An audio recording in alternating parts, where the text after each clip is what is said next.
Over Christmas, I spent some time with some devices that aren't readily available in the US, and I've come to a conclusion on the topic that, well, I don't really like. So here's why it is such a big deal.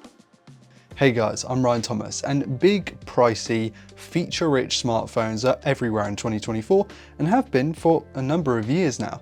I think a lot of people would call the Pixel 9 Pro XL and the Galaxy S24 Ultra the best of these kinds of phones, at least here in the West. They offer tremendous displays, great performance, some pretty complete camera systems, and thanks to being the larger models, as this Ultra class of phone tend to be, they tend to last at least a day on a charge thanks to having nice big batteries. They also cost a pretty penny. You have to be earning some pretty decent wedge to justify buying any of these four-figure beasts. And for that kind of money, you'd expect them to be the cream of the crop, the best of the best, the ultimate. But I'm just not sure they are, at least from a hardware perspective. After playing about with the likes of Huawei's Magic 6 Pro, Vivo's X100 Ultra, and Oppo's Find X8 Pro, some of those aren't even the best or the newest versions of those phones, by the way, there seems to be this next level or tier of smartphones that just doesn't exist in the US, or at least not anymore. The Galaxy Ultra has stagnated pretty heavily in the past couple of years, particularly in its camera, and as great as the Pixel 9 Pro XL is, it is one of the best phones that came out in 2024, it was obvious to our smartphone enthusiasts that its hardware wasn't what made it great, and that for four figures, it almost disappointed by looking at the spec sheet, especially compared to some of the more affordable flagship killer types of smartphones. It almost feels like because the majority of people in the West are buying these high-end phones and are very content with what the big dogs are offering, you know, Samsung, Apple and Google, what they're putting into their smartphones, they don't feel the need to push the boundaries so much with hardware, especially since AI is the hot new thing, and at the moment it seems to be at that level where hardware is at a diminishing returns. The more you spend on it, that you're only going to be making tiny little gains that most people aren't going to notice. By that I mean most people, not you watching, because by virtue of you actually watching this video, you're clearly more interested, more of an enthusiast in smartphones than 99% of people who are actually buying the things. And you might pick up on these slight differences, these little pitfalls, where most people aren't going to. Like most people charge their phone overnight on their bedside stand, and so charging speeds never really need to be faster than 0 to 100% in around an hour and a half, which is why you'll see these ultra phones with less than 50 watt wired charging, and no charger in the box either. I understand this on a budget handset, even a more mid-ranged one, but one that costs as much as a cheap, albeit very ropey, used car. Like, can we just step back and think about that for a second? But Chinese Ultra phones come with 75, 85, 100 watt charging, and a lot of these actually come with the brick in the box, not just the cable as well. And a lot of these phones are costing less than the Samsung Ultras and the Pixel Pros. It means 0 to 100% battery in around half the time, or even less than that. And a lot of the time, these batteries that are in these Chinese phones are already bigger anyway, so you can get sort of 2 days out of them from the off, which is kind of crazy to me. Once again, it feels like because Western smartphones can get away with a certain level of quality, certain level of battery size and charging speed, there's no need to include anything more advanced. There's no need to push the boat out and go the extra mile.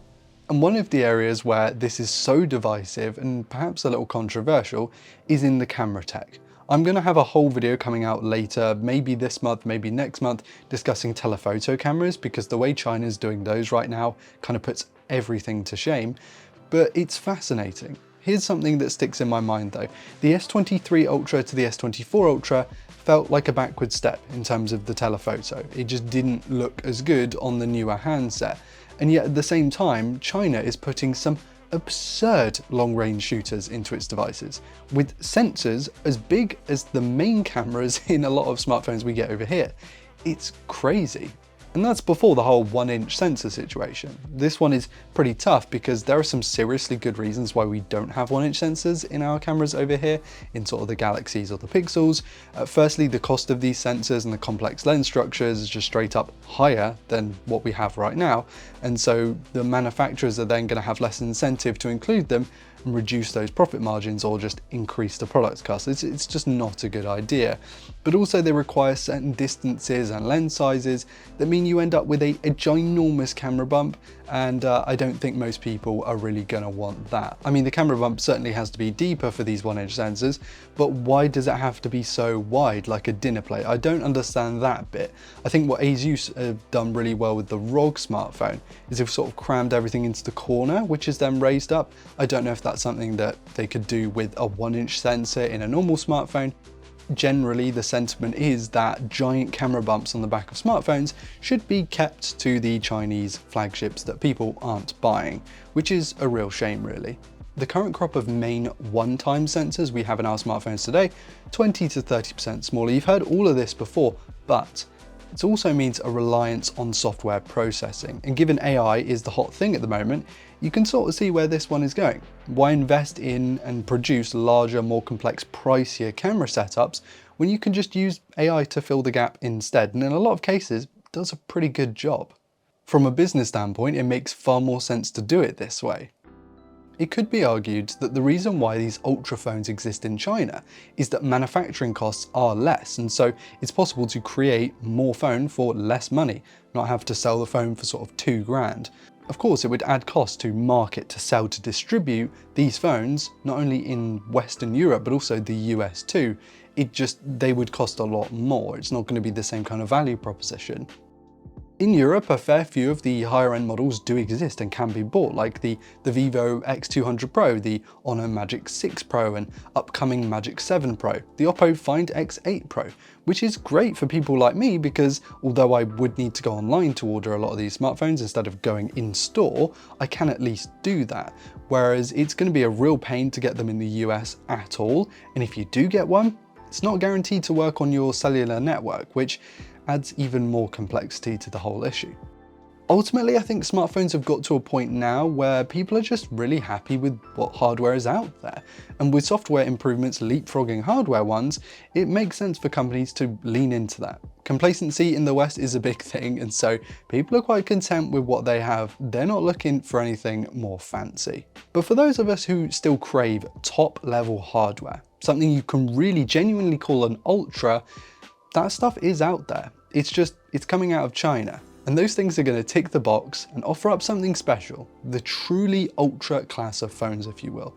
Ones that break the mold with elite camera stacks, super fast and convenient charging, and adapters included in the box.